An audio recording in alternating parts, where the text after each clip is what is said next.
बोलिए दत्ता महाराज की जय, नकली वाले बाबा की जय। आज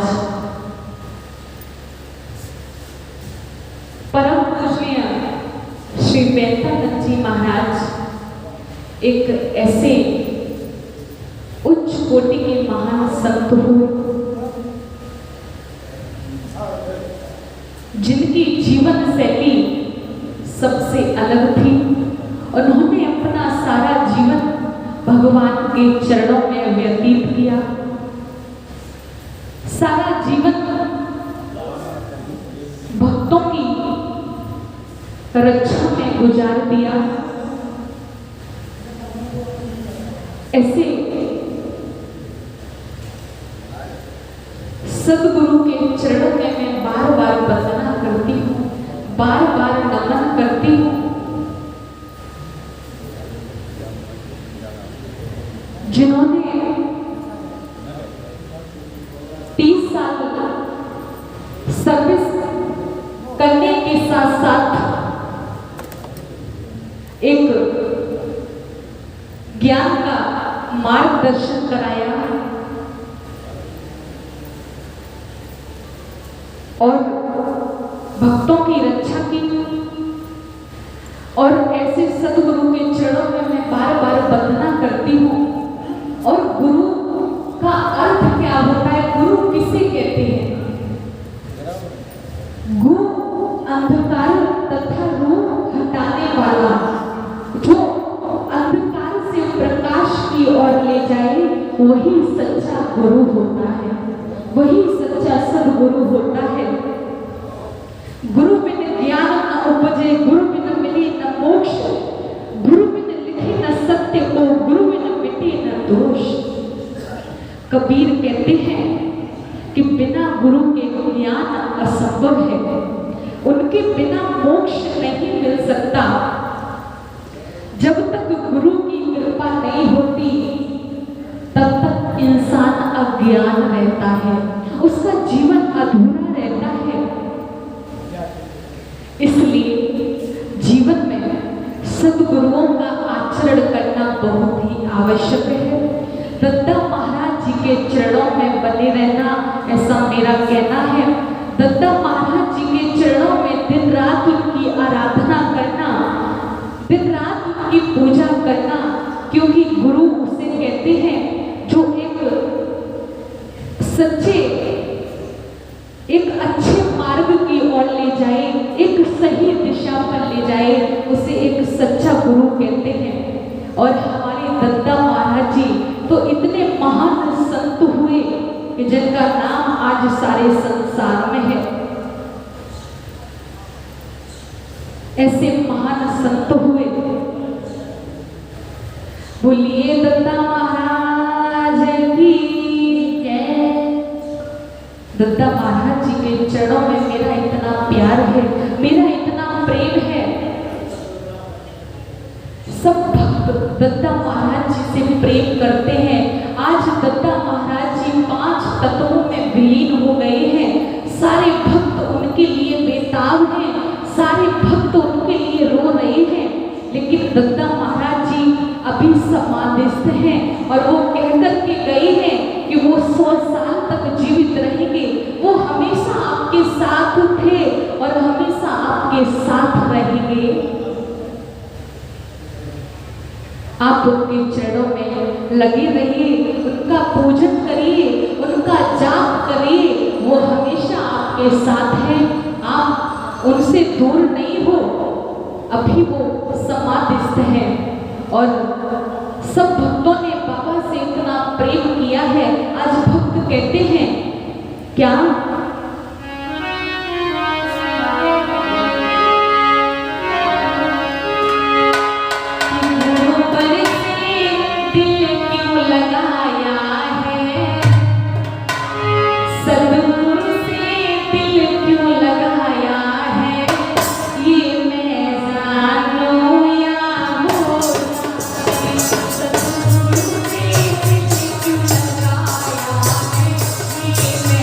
Yeah.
आप सभी लोगों से कहना है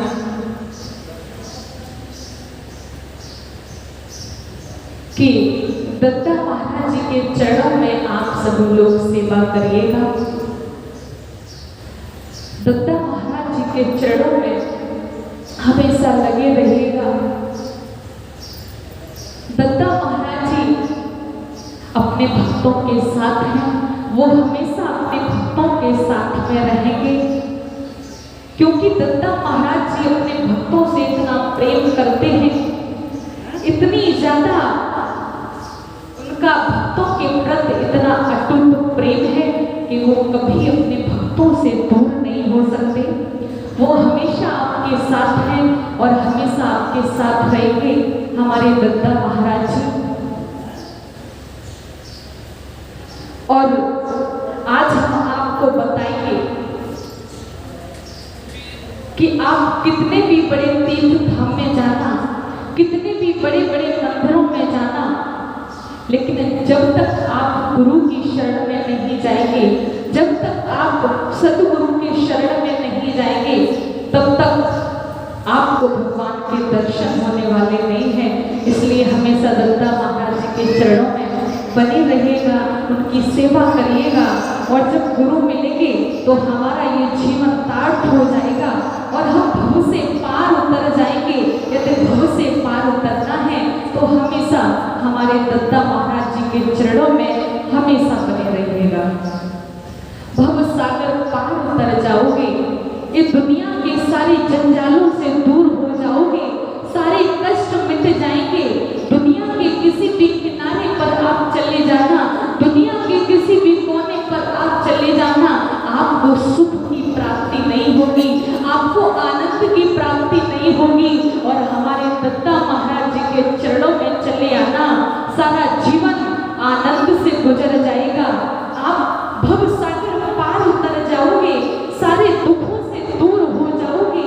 और एक बार हमारे दत्ता महाराज जी के चरणों में आकर तो देखो, बोलिए दत्ता महाराज की जय। इसलिए कहते हैं कि हमेशा जब तक ये जीवन रहेगा, आज से हम प्रण करते हैं, जब तक मुझ में श्वास रहेगी हम हमेशा दत्ता महाराज जी के नाम का जाप करेंगे। वो कहते हैं ना कि गुरु ब्रह्मा गुरु विष्णु गुरु देवो महेश्वरा, गुरु ही ब्रह्मा है, गुरु ही विष्णु है, अरे गुरु ही सब कुछ है। इसलिए दत्ता महाराज जी के चरणों में वंदना करिएगा, दिन रात आराधना करिएगा। और मैं तो सभी भक्तजनों से यही कहूंगी,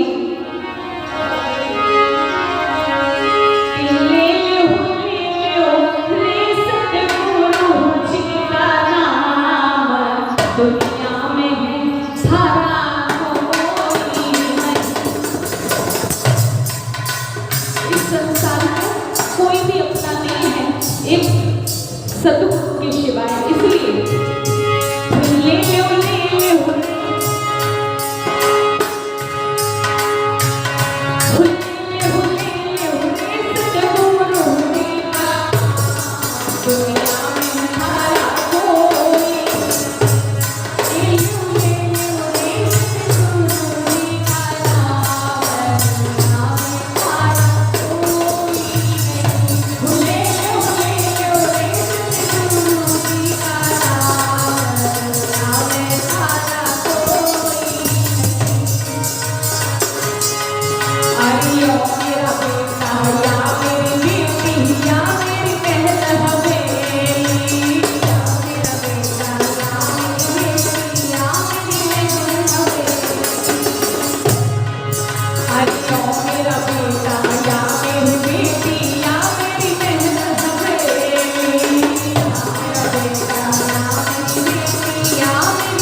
ले लो रे सदगुरु जी का नाम, दुनिया में धरा कोई नहीं।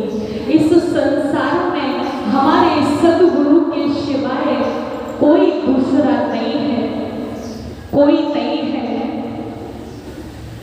जब भक्तों पर कष्ट आते हैं, जब भक्तों पर दुख आते हैं, तो हमारे दत्ता महाराज जी भक्तों की रक्षा करते हैं।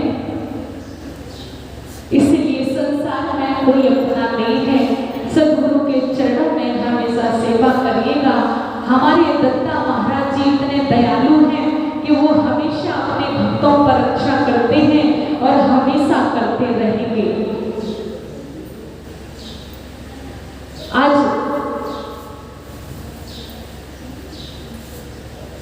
हमारे दत्ता महाराज जी इतने दयालु हैं कि वो सब पर रक्षा करते हैं। बोलिए दत्ता महाराज की, श्री बीतानंद जी महाराज की।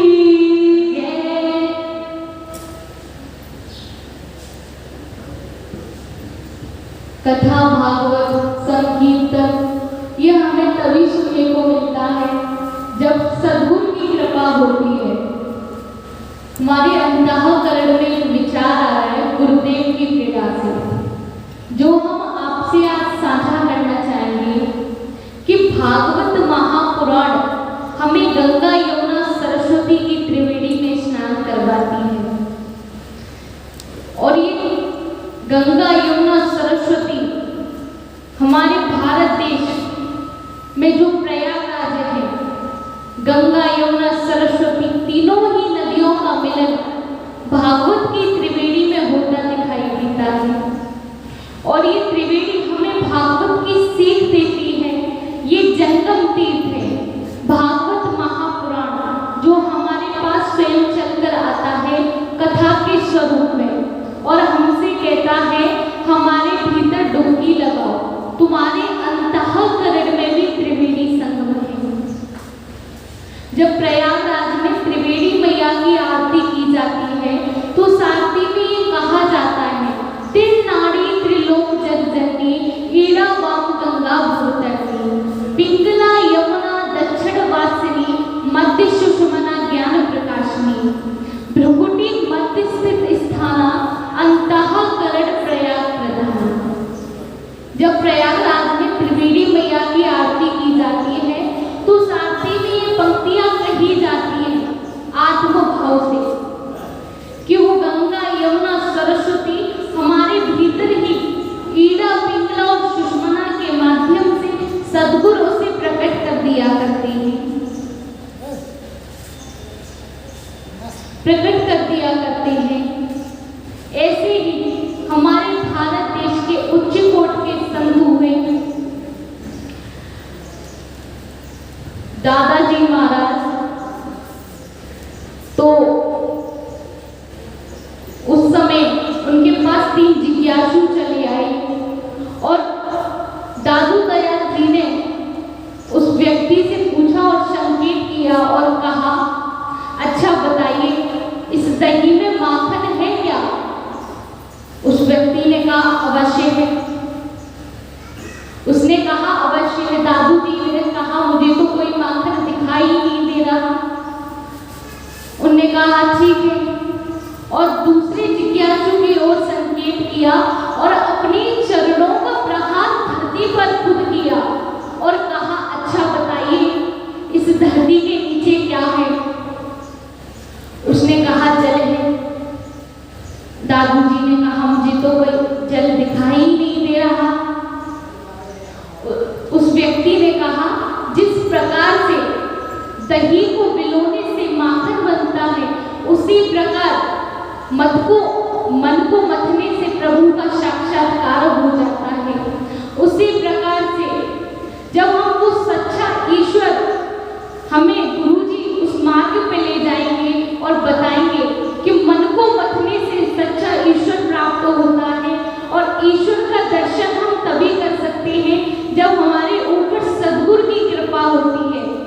सद्गुरु की कृपा के बिना हम कुछ नहीं कर सकते, इसलिए हमें सद्गुरु की कृपा से ही ईश्वर का दर्शन प्राप्त हो सकता है।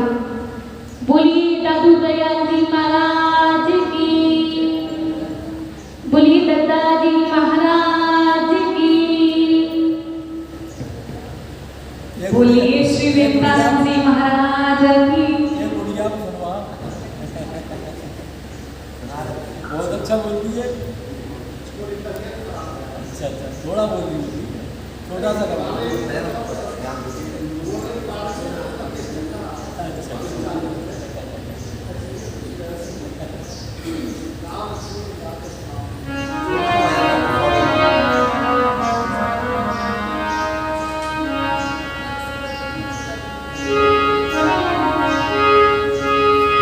बिनु पिए नशा हो जाता है, जब सूरत देखूं गुरुवर की। बिनु पिए नशा हो जाता है,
जब सूरत देखूं गुरुवर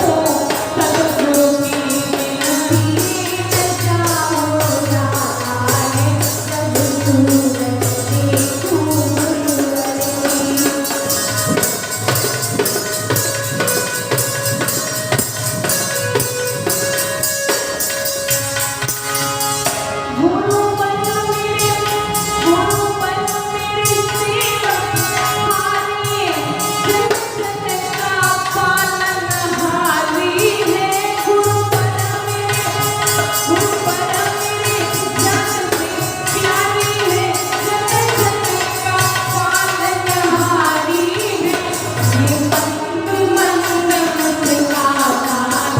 जब सूरत देखूं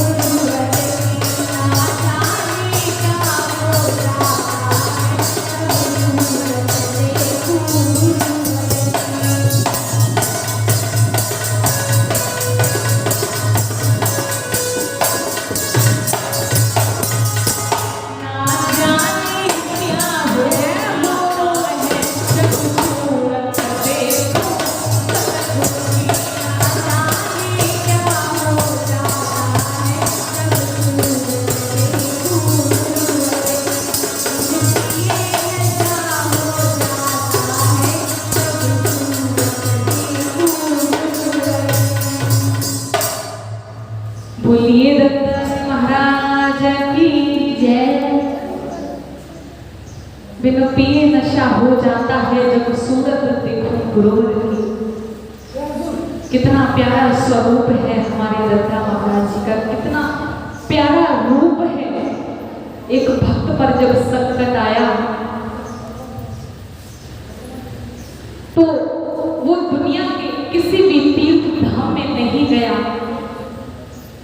वो हमारे दत्ता महाराज जी की शरण में आया और आज दत्ता महाराज जी के चरणों में आकर के प्रार्थना करता है, कहता है हे गुरुवर,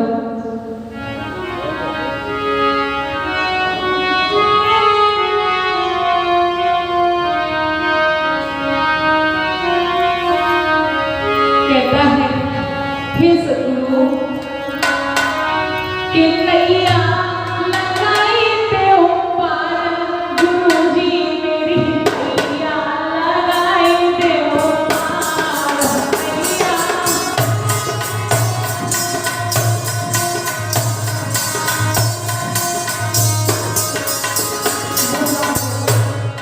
दत्ता महाराज जी की शरण में आकर के विनती करता है, हे महाराज जी, अरे नैया लगाई ते हो पार,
जी महाराज की जय। दत्ता महाराज की जय।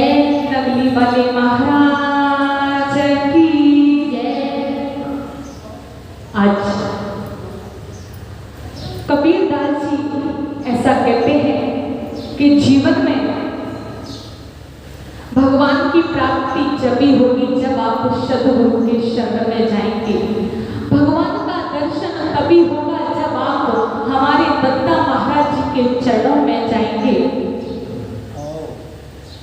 तो जब भगवान को प्राप्त करना है तो सबसे पहले हमें दत्ता महाराज जी की आराधना करनी होगी और दत्ता महाराज जी का साथ करना होगा। क्योंकि कहते हैं ना कि प्रथमो भगति संतन कर सेवा, दूसरी रति मम कथा प्रसंगा। जब संत का संग होगा तो हमें आनंद की प्राप्ति होगी और हमारा जीवन तार्थ होगा। लेकिन ये तभी होगा जब हम दत्ता महाराज जी की शरण में रहेंगे, उनकी सेवा करेंगे, उनके बताए हुए मार्ग पर चलेंगे। गुरु को मानना ये गुरु की भक्ति नहीं होती है, बल्कि गुरु के बताए हुए मार्ग पर चलना ये गुरु जी की सच्ची भक्ति होती है। लोग कहते हैं अरे मैं तो गुरु जी की पूजा करता हूँ, मैं तो गुरु जी की सेवा करता हूँ। अरे गुरु जी की पूजा करना, सेवा करना अच्छी बात है, लेकिन सबसे पहले गुरु जी के बताए हुए, सदगुरु जी के बताए हुए मार्ग पर चलना, उनकी आज्ञा का पालन करना, यही तो सच्ची भक्ति होती है। भगवान ये नहीं कहते, सदगुरु ये नहीं कहते कि आप मेरे मंदिर आइए, मेरी पूजा करिए, मुझ पर पुष्प चढ़ाइए। अरे सदगुरु तो ये कहते हैं कि मेरे बताए हुए मार्ग पर चलिए। इसलिए हमें सच्ची भक्ति करनी है, मन से भक्ति करनी है और दत्ता महाराज जी के बताए हुए मार्ग पर चलना है। कहते हैं ना कि सत्तन के संग लाग रे तेरी अच्छी बनेगी। अरे जीवन तार्थ तभी होगा जब हम दत्ता महाराज जी की शरण में आ जाएंगे, उनके बताए हुए मार्ग पर चलेंगे। संत जी कहते हैं, कबीरदास जी बोल के गए हैं कि सत्तन के संग लाग रे तेरी अच्छी बनेगी। सत्तन के संग लाग रे तेरी अच्छी बनेगी।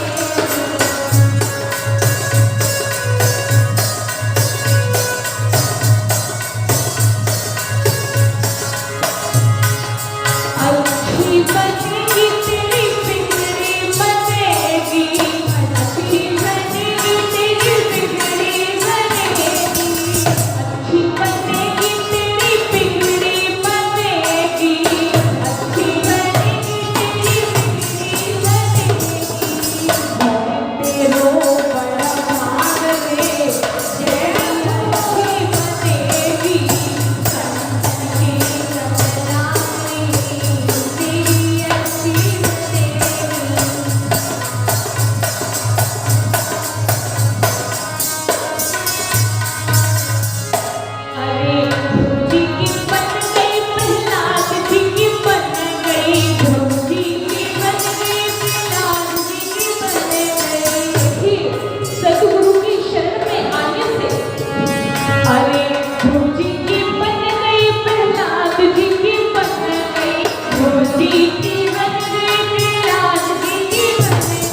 बोलिए वेदानंद जी महाराज की जय, दत्ताजी महाराज की जय, नकली वाले महाराज की जय।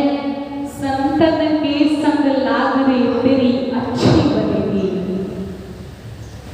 जब हम अपने सद्गुरु की शरण में आएंगे ना, तो हमारे अंदर ये जितने भी विकार हैं, जितने भी दोष हैं, जितने भी अवगुण हैं, ये हमेशा हमेशा के लिए दूर हो जाएंगे। इसीलिए तो कहा है कि संतन के संग लाग रे तेरी अच्छी बनेगी। सारे पाप अपने आप निकल जाएंगे, सारे विकार अपने आप दूर होते जाएंगे। और संत का तो केवल एक कहना होता है कि भगवान का पूजन करिए, भगवान की सेवा करिए, भगवान का ध्यान लगाइए, क्योंकि भगवान ने हमें ये जो शरीर दिया है ना, इस शरीर का कोई भरोसा नहीं है। हमारे सद्गुरु महाराज जी हमेशा कहते थे कि ये शरीर तो एक पानी का बबूला है, न जाने ये कब गिरा और पिघल जाएगा। इस शरीर का तो कोई भरोसा नहीं है। वो हमेशा कहते हैं कि भगवान का भजन करिए, क्योंकि वो तो हमेशा भगवान का भजन करते थे, क्योंकि भगवान के सिवाय तो इस संसार में कोई दूसरा है ही नहीं है।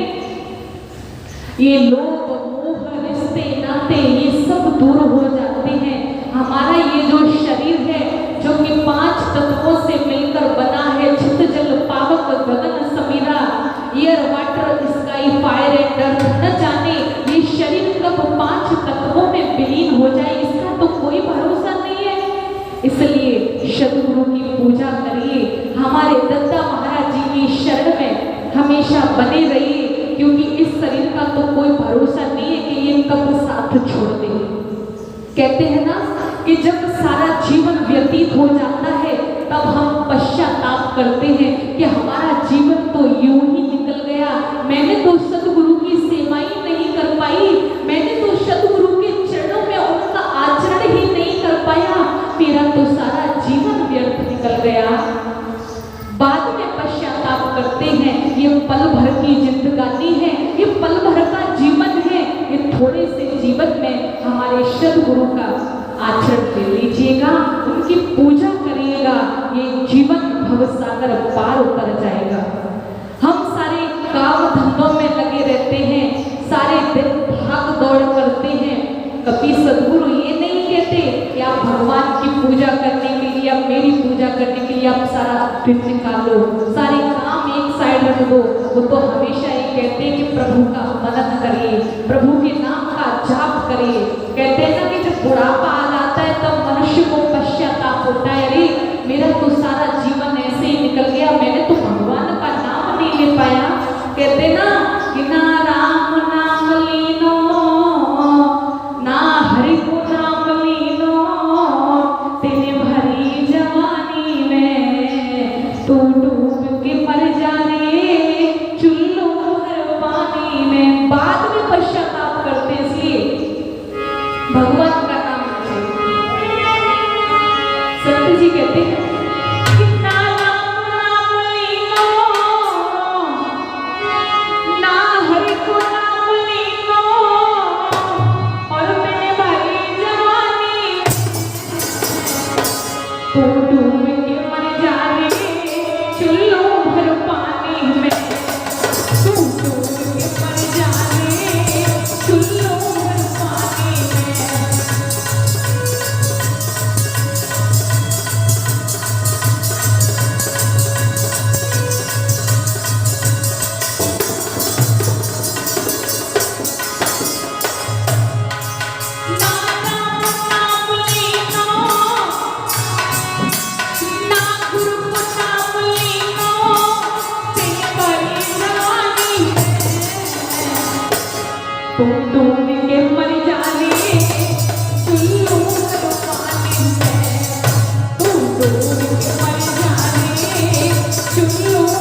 बोलिए वेद्यानंद जी महाराज की जय, गदा महाराज की जय।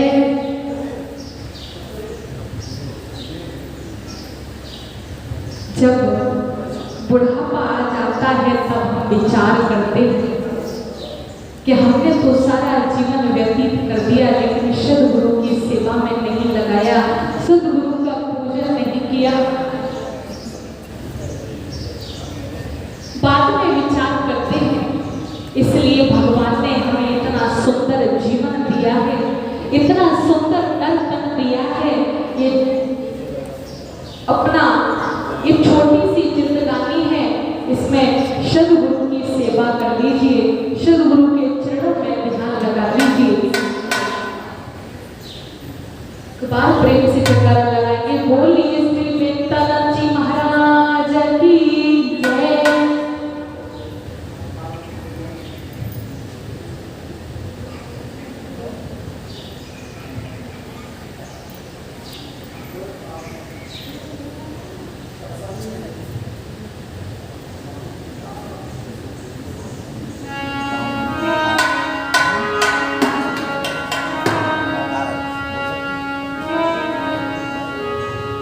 हमारे महाराज, हमारे सदगुरु जी अभी समाधि में है, समाधिस्थ है, और हमारी नैया बाहर में अटकी है। मैं सदगुरु जी के चरणों में प्रार्थना करती हूँ, कहती हूँ हे गुरुवर, जल्द से जल्द आप आइए और मेरी नैया को खींच के पार लगाइए। हे मेरे गुरुवर,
बोलिए दत्ता महाराज की जय, श्री वेदांत जी महाराज की जय।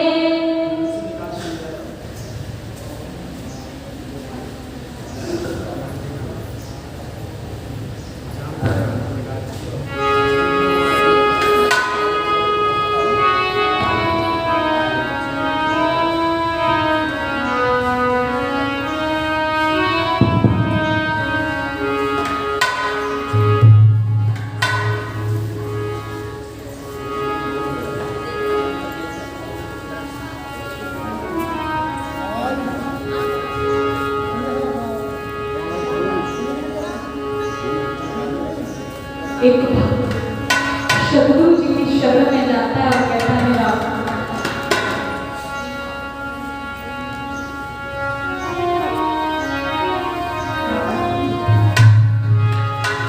बाबा हो कोटि ज्ञान की पिला दे गुरुदेव राजा होई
पन्नी रख दो, एक पॉलिथीन है तो रेलवे पॉलिथीन अलग से ले लो।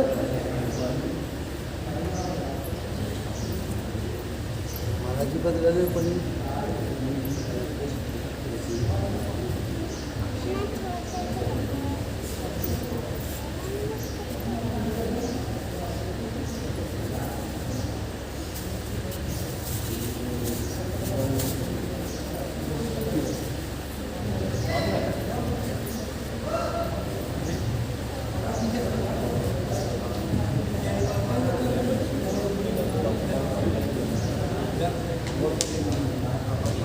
आज हमारे श्री वेंकटनाथ जी महाराज समाधिस्थ हैं। उनका शरीर पांचों तत्वों में विलीन हो गया है। भक्तों का ऐसा कहना है, भक्त आस लगा करके बैठे हैं कि मेरे गुरुवर अभी कहाँ पर बैठे हैं और अभी तक उन्होंने दर्शन नहीं दिए हैं। ऐसी आशा लेकर के बाबा के चरणों में आते हैं, प्रार्थना करते हैं, कहते हैं हे गुरुवर,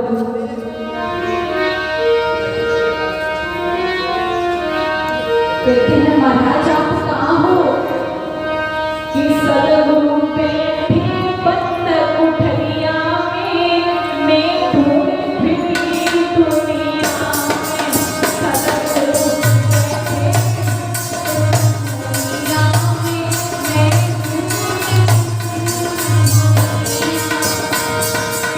सदगुरु बैठे बंद कुठरिया में, मैं ढूंढ फिरी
कि मुझे महाराज जी के दर्शन नहीं हो रहे हैं, लेकिन महाराज जी अभी समाधि में हैं, वो समाधिस्थ हैं, वो जल्द ही अपने भक्तों को दर्शन देंगे, ऐसी आशा और आकांक्षा उनके भक्त कर रहे हैं कि महाराज जी जल्द ही जल्द अपने भक्तों के समक्ष में आएंगे।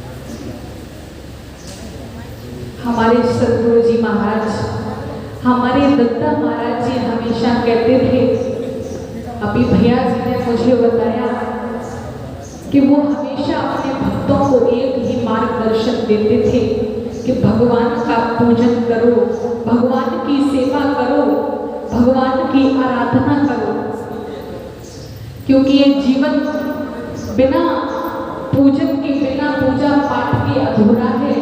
वो हमेशा अपने भक्तों को यही संदेश देते थे और कहते हैं ना कि गुरु सदगुरु जब हमारे जीवन में आते हैं तो हमारे जीवन में एक प्रकाश होता है, हमारे जीवन में हम एक नई दिशा चुनते हैं और भगवान के मंदिर के लिए प्रस्थान करते हैं जब हमारे जीवन में सदगुरु का आगमन होता है।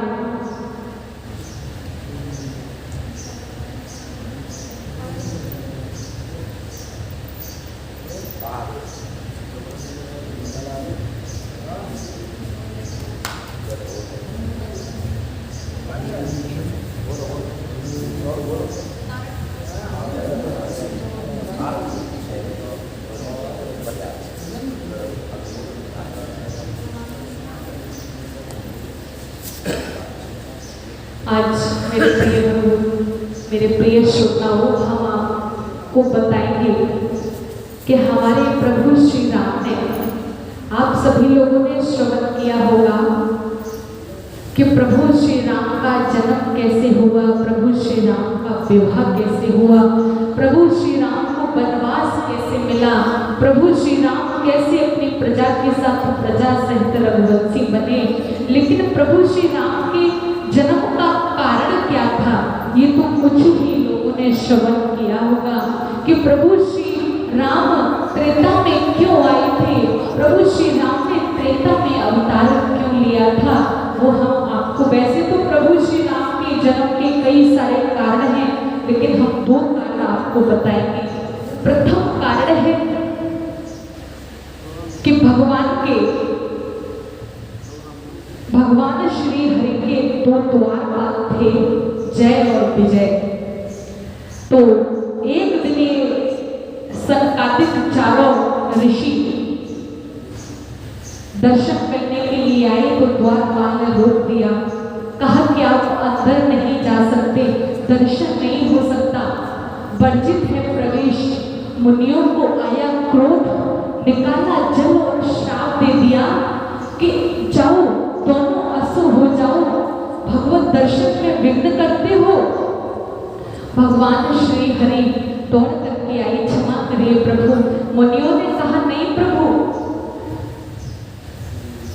नहीं, इन्हें असुर तो होना पड़ेगा। मैंने इनसे एक बार नहीं 3 बार कहा कि मुझे जाने दो और इन्होंने तीनों बार मना कर दिया, असुर तो होना पड़ेगा।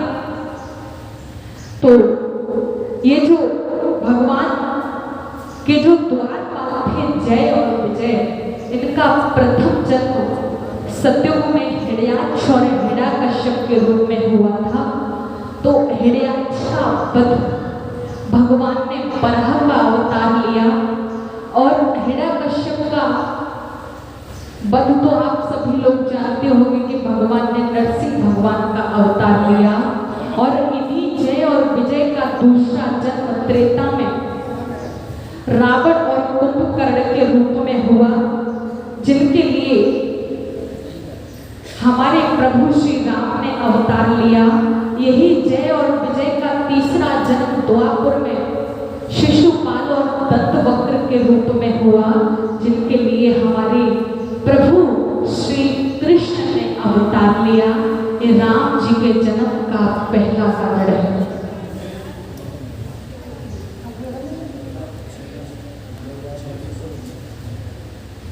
और दूसरे कारण में हम आपको बताएंगे, ये जो तुलसी मैया है ना, ये पिछले जन्म में वृंदा थी। असुर कुल में जन्म होने के कारण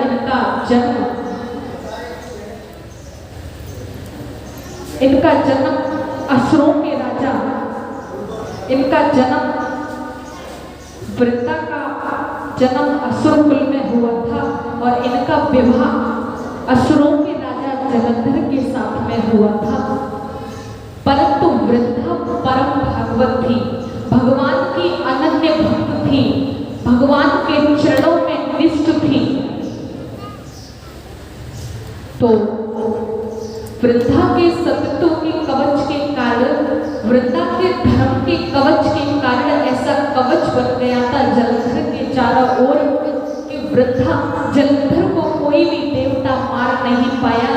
तो सारा देव समाज आज भगवान श्री हरि के पास आया, कहने लगा प्रभु कुछ करिए, वो मारा नहीं जा पा रहा है। तो भगवान ने कहा ठीक है, तुम लोग जाकर के युद्ध करो और मैं कुछ करता हूँ। इधर देवता युद्ध के लिए ललकारे और भगवान ने क्या किया कि भगवान इधर जलंधर जब युद्ध करने के लिए निकला तो वृंदा ने कहा कि प्रभु आप जाइए और जब तक आप वापस लौट करके नहीं आते तब तक मैं पूजन में बैठी रहूंगी, और जब तक मैं पूजन में बैठी रहूंगी तब तक कोई भी आपका बाल बाका नहीं कर सकता। इधर जलंधर युद्ध के लिए निकला और इधर वृंदा ने क्या किया, इधर भगवान ने क्या किया कि जलंधर का रूप बना करके वृंदा के सामने आ गए। और जैसे ही वृंदा ने देखा तो वह पूजन छोड़कर उठी, तो जैसे ही पूजन छोड़कर उठी तो उधर उसका पति जलंधर युद्ध में मार दिया गया। और वृंदा की और भगवान के बीच में आकर के जलंधर का कटा हुआ शीश गिरा। तो वृंदा ने अपने पति का स्वरूप देखा सामने, अपने पति का कटा हुआ स्वरूप, पूछा कौन हो तुम? भगवान लज्जित होकर अपने रूप में आ गए। वृंदा ने कहा कि मैंने आपकी इतनी पूजा की और आपने भगवान होकर मेरे साथ छल किया, भगवान होकर ऐसा किया।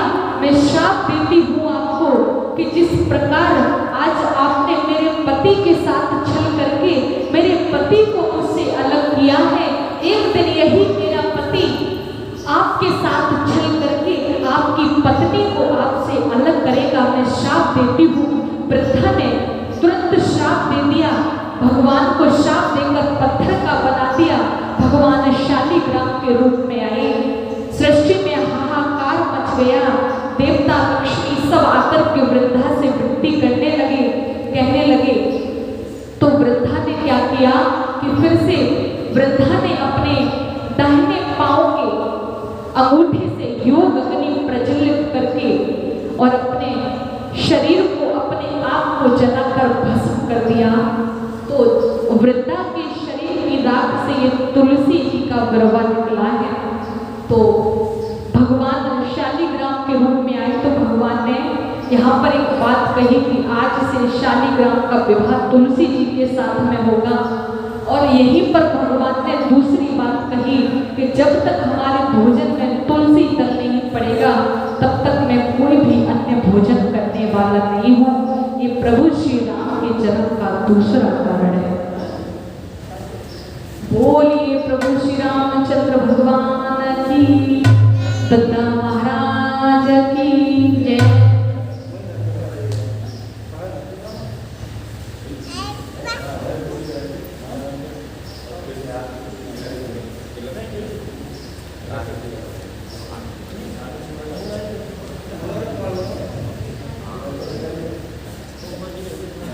अब तो इसी को लगी रहने दो।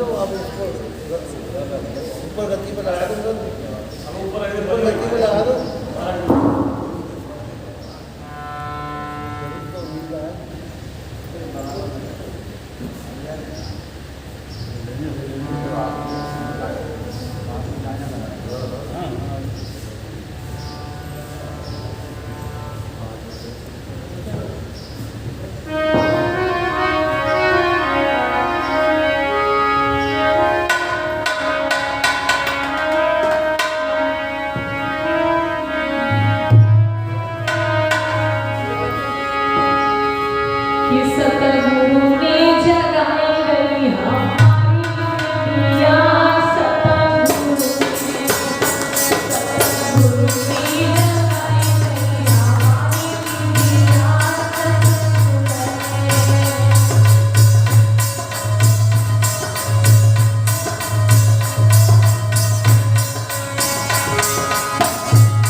कहते हैं ना कि माया के जाल में फंस गया रे लोभी तोता, माया के जाल में फंस गया रे लोभी तोता।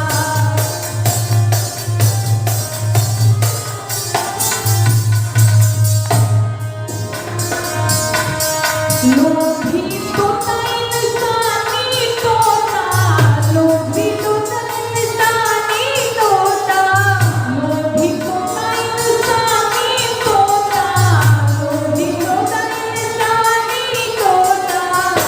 अरे माया की जाल में फंस गया रे लोभी तोता, माया के जाल में फंस गया रे लोभी तोता।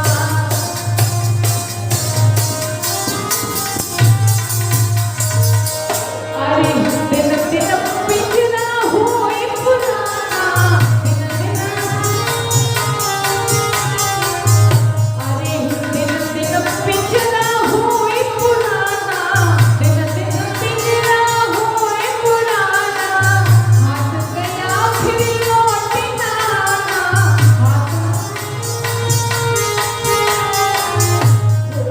नींद नशे में सो गया रे लोभी तोता, नींद नशे में सो गया रे लोभी तोता, गया रे लोभी तोता। निर्गुण तोता क्यों नहीं सोता, निर्गुण तोता क्यों नहीं सोता, निर्गुण तोता क्यों नहीं सोता। कागज करके क्यों नहीं धोता, कागज करके क्यों नहीं धोता।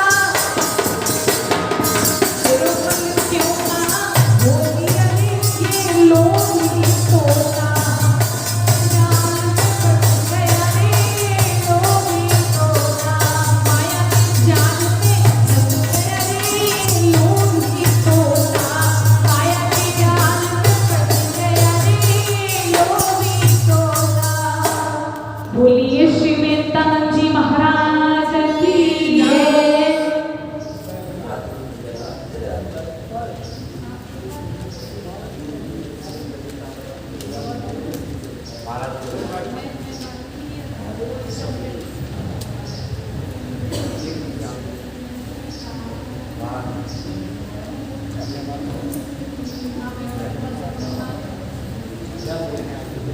सभी भक्तगण